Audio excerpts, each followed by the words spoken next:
So it's been a weird year in college football so far. A lot of top teams getting tested, some even just outright losing to underdogs, but I don't think any fan could have expected what's happened to Florida State so far this year. I mean, every season there's that one team, they're ranked in the top 10 and they just completely crash out, but this Florida State team is next level ass. DJU has been garbage and they legit might win like 2 games this season.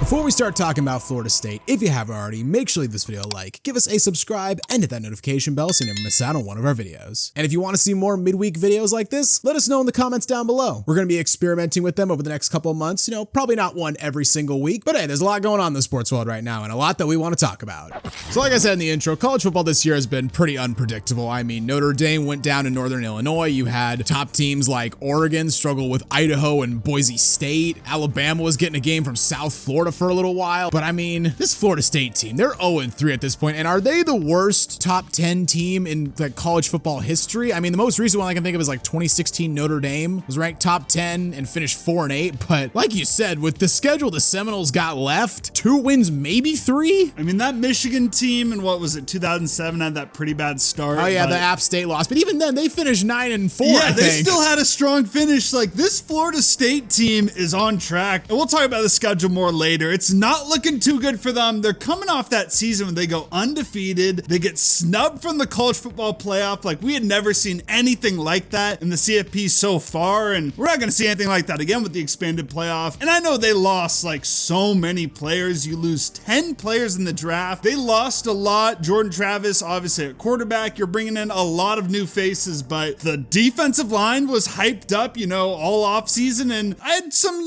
doubts about this team, but I did not expect this. Yeah, I mean, they start the season with a 10-hour flight to Dublin just to lose to the fucking Georgia Tech Yellow Jackets. And I mean, that vaunted defensive line for Florida State had no answer for Tech's running game. I mean, Tech ran for 190 yards and the Seminole offense looked, I mean, let's just say they looked limited. They looked a lot worse than limited, but we'll just say that for now. But it's week 1. You're playing in Dublin. Okay, you can kind of excuse that if you're a fan. Then in week 2 at home against Boston College, they give up 263 yards rushing to the fucking Eagles of Boston College. This isn't Clemson. This isn't Georgia. This isn't Alabama. This is Boston College. Hey, but they got Bill O'Brien now cooking up that masterclass game plan, I guess. This one to me was more so the shocking one. Like the other one, it happens week 1, Georgia Tech. Stuff happens. You're all the way damn near across the pond in Ireland. That was one thing. The Boston College one where they just ran down their throat and DJU was bad. Oh, he was terrible. I mean, he completed 50% of his passes. He was missing wide open receivers, and the Noles lose their second straight game. Then they're off on a bye, and you got Memphis coming to town. And look, Memphis is going to be one of the group of 5 competitors for the College Football Playoff. It's like them, Boise State, UNLV are probably the top 3 right now. They're not a bad team, but this is Florida State. If you're Florida State, you have to be able to beat Memphis at home, even on your worst day. And they couldn't even do that. I mean, their offense had 238 yards, including only 37 on the ground. Oh yeah, they've been awful at rushing so far this year, and I thought for sure they were winning this game. You get the bye week, you collect yourselves. It's Memphis, like you said, solid team, hopefully future Pac-12 member here soon, but at the same time, 12 points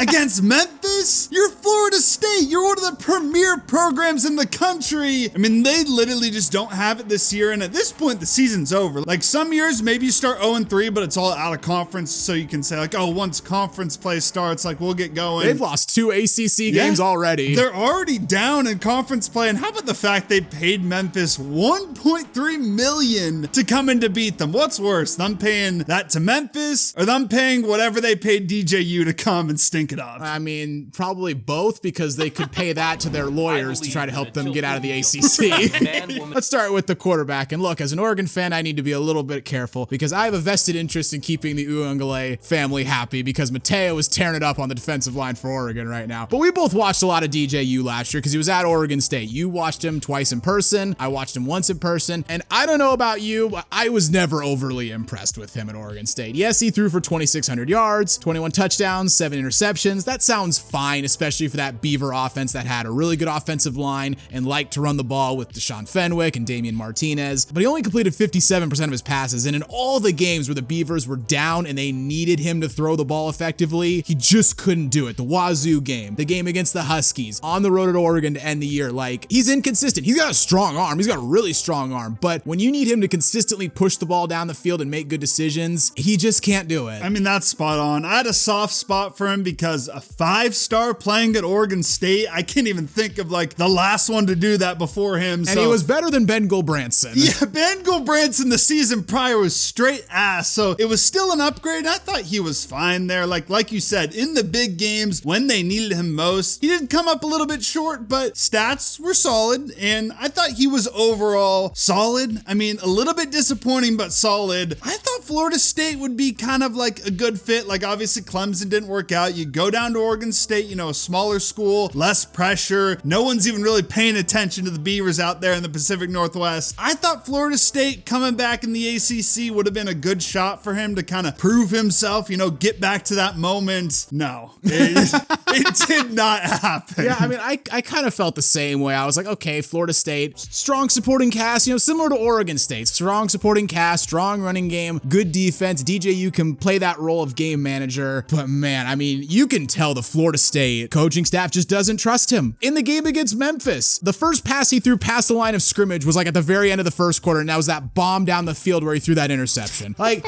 it was all screen passes. It was all just short stuff. Like, they don't trust him to throw downfield. And you know what? I don't blame them. I mentioned against Boston College, he had a dude wide open in the end zone, like wide open, and just completely overthrows him. I mean, he is kind of the scapegoat. We should mention that. Like, oh, he's not the only problem with this team. Not even close. That defensive line that was supposed to be so good has straight up gotten pushed around so far all season. The receivers haven't been good. Their tight end specifically. And I mean, it's just so pathetic for a team that was like hating on the ACC, saying like, why are we letting in Stanford and Cal, these bums? Like, we need to get out of here, trying to do whatever they can to get out of the ACC, sue them, whatever, so they can get in the SEC. And they're getting beat up by the ACC so far. I mean, they got Cal coming to town next week.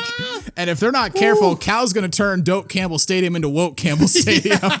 I mean, and you look at the rest of their schedule. I mean, Cal next week, then you got at SMU, Clemson, at Duke, at Miami, North Carolina, at Notre Dame, Charleston Southern, and Florida. I would hope they could beat Charleston Southern. That's like the only guaranteed win I see on the rest of this schedule. Yeah, it really is. A lot of those are looking like gals in that Florida game. I mean, come on. We're all so excited for it. Oh, I'm actually hyped for that Florida game. That's going to be like the sickos game of the year in college football. I mean, it's not even Battle of Mid. We see that meme. It's like Battle of Ass. Like, just...